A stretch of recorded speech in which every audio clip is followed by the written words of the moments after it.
残念ながらあなたが嫌われた理由はサブカルではなくイケメンではないからです。まず30過ぎて妹と比べるな。自分から顔は中の上って言ってる時点で多分中の下です。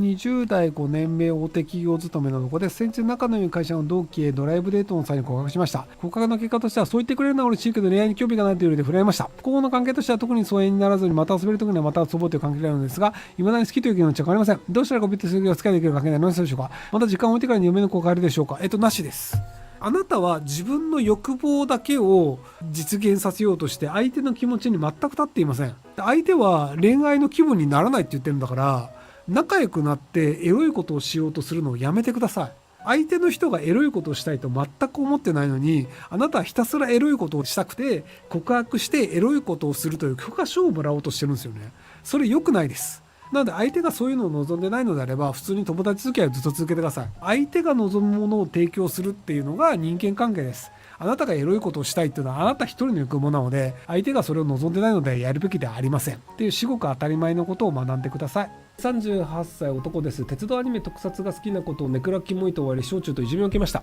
そのため拒絶が極度に怖くなり、サブカルなど嫌わせそうな要素を隠し自分を殺し生き続けています。自分で調べたらありのままの自分を出せないと孤独のままと知りましたが、未だにサブカル趣味を出すのが怖いです。世間がサブカルが受けるようになったのはいつ頃何のきっかけでかと、また未だにサブカルを気持ち悪がるやつを論破しちゃうのでご教授いただきたいです。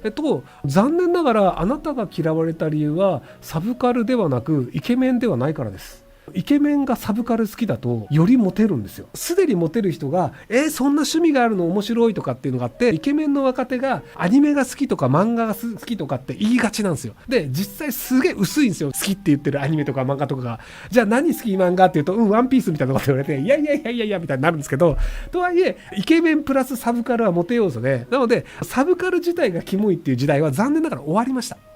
なので別に鉄道好きだ、そうなんだ、へえで別に大して気にしないが普通です。であなたがモテないのは残念ながらサブカル以外の要素です。昔いじめられたっていうのがあるので、引っ込み思案で自分から声をかけないとか、見た目にお金を使ってないとか、イケメンではないとかなので、まずは今着てる服全部捨ててユニクロで売ってるベーシックなやつに買い直してください。で全部爽やかな色に合わせてください。で店員さんにどれ買ったら爽やかになると思いますかって言えば、店員さん一生懸命お勧めしてるので言われた通り買ってください。そこに自分のセンスとか反映させないでください。モテないやつが自分のセンスを反映させて服を買うとよりダメな方向に行くんですよ。なのでユニクロで間違っても大した金額にならないので、なのでもユニクロの店員さんにセンス丸投げしてください。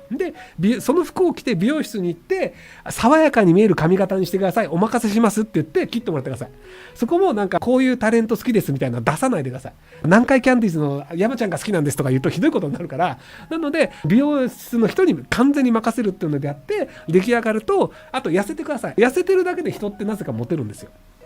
っていうのがあるので、自分のセンスを信じないっていうので全部他人任せで見た目を変えると他人のセンスの見た目になるので、ある程度努力はできるようになると思います。あとはなんか出会い系だったりとかマチコンみたいなやつですげえしょうもない異性と話をする機会いっぱい作ってください。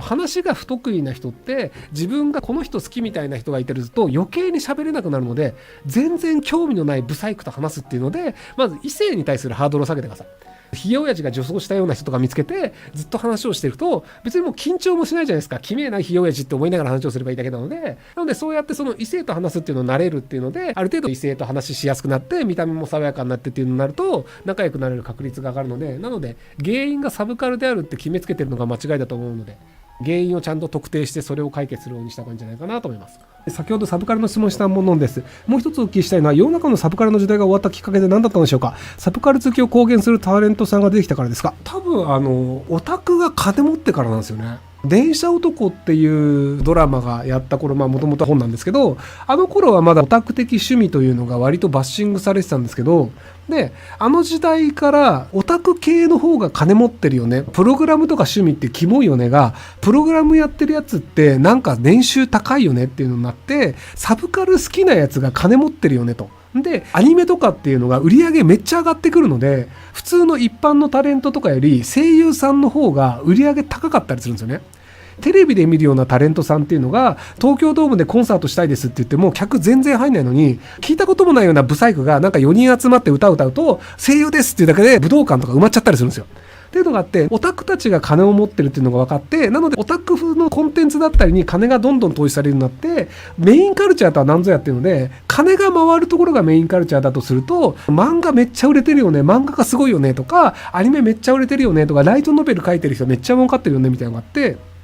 純小説みたいなやつよりライトノベルの方が全然儲かっちゃったりするんですよね。芥川賞を取りましたぐらいの人だったらまあ売れるんですけど、芥川賞を取れるかもしれないけど別に取れませんでしたっていう小説よりライトノベルの方が全然儲かってたりするんですよ。っていうのがあって、不景気にもなってやっぱ金だよねってなって、サブカルのクリエイターっていうのが儲かってると、エンジニアとかやってて金持ってたりするので、なのでこいつら金払いいいから機嫌よくしとこうっていうのがあって、メイドカフェみたいなのが結構できてきて、あんまりモテないようなオタク系の男性から金を巻き上げるビジネスモデルなんですけど、そういうのがちょこちょこ出始めてって、日本中でメイドカフェみたいなので、それなりに見た目の可愛い女の子がキモいおっさんとかにペコペコしてオムレツ2000円で買ってもらうみたいなのがこう出てきたりしてるので、なのでサブカル金になるよねっていうのが多分時代の変化の原因だったんじゃないかなと思います。別の言い方をするとメインカルチャーが儲からなくなったっていう。こんばんは、30代前半の男です。長文になりますが相談させてください。妹は CM で流れている知名度がある企業で働いて営業成績も優秀、最近結婚しました。僕は新卒カードを無駄にしてなんとか今の会社で働いてきています。正直来ているのが辛いです。友人も結婚して幸せそうで羨ましいです。無能なのを自覚しています。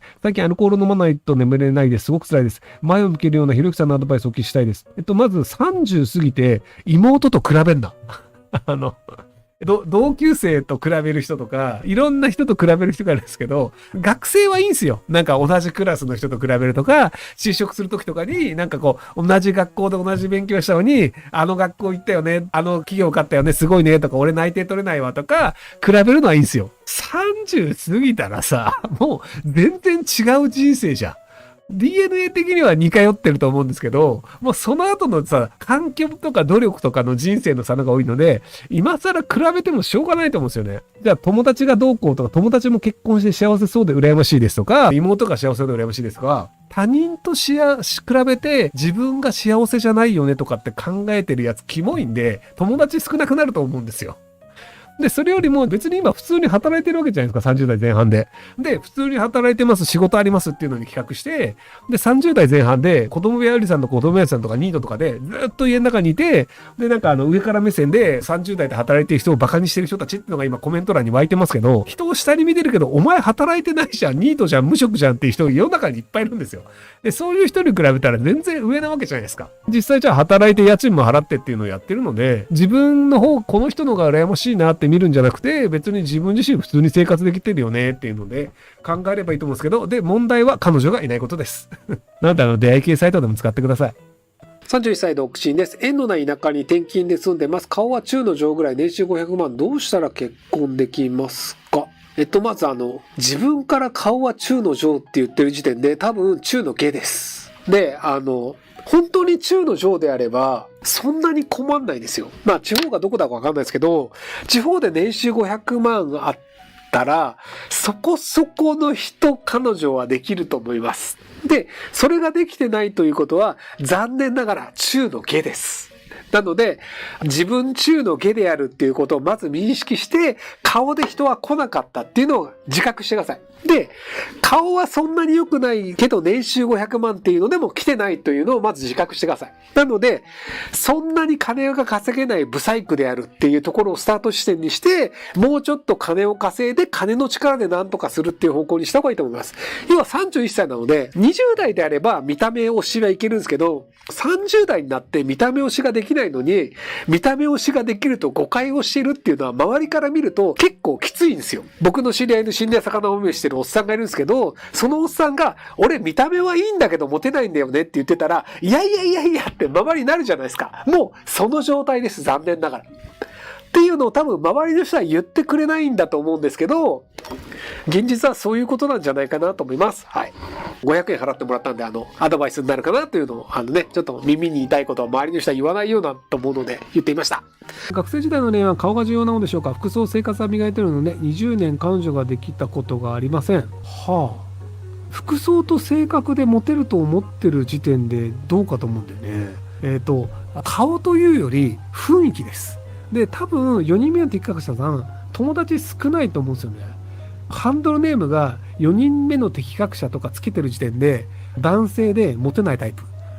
適格者という漢字の熟語の何を表しているのかわからない職業名と、それの4人目みたいな、なんかのドラマか何かのタイトルにしたいのかなみたいな、なんかそういうセンスがキモい。なので、そこら辺のそのセンスのキモさっていうのがすでに出ちゃってるんですよね。で、友達がいたら多分こんな名前つけないと思うんですよね。いや、お前だって何人目なの？なんで1人目、2人目だけど4人目なのみたいなツッコミが入るはずなんですけど、そのツッコミが来ないっていう時点で、あ、友達いないよね。で、顔のアイコンじゃないですか。誰？一般的にアイドルの写真とかを使う人はいるんですよ。猫とかね。わかるんだけど、モンタージュみたいな、なんか髪の薄いおっさんのサムネイルにしてる時点で、誰っていう。なんか、ツッコミどころがあるじゃないですか。なんか、普通友達がいたらこれしないよねっていうのが、もう出ちゃってるんですよ。なので、まず、友達を作ってください。恋愛というのは異性と付き合う行為なんですけど、異性と付き合うためには、まず仲良くなる人間とが必要なんですよ。同性と仲良くなる方が異性と仲良くが楽です。なので、まず同性と仲良くなるっていうので、人間の友達を多く作って、あ、同性の人間というのはこういう風なものを楽しい、面白いというのを感じるんだっていう後に、自分と感覚とか違う異性の友達というのを同性の友達から紹介してもらって、ちょっとずつ異性の人というのが物事をどう考えるのか、どういうセンスなのか、何を見てどう感じるのかっていうのを分かって、そこで会話ができるようになるっていう練習をするべきなので、同性の友達を作ってみてください。ご視聴ありがとうございます。今回の動画はこちらからの切り抜きになります。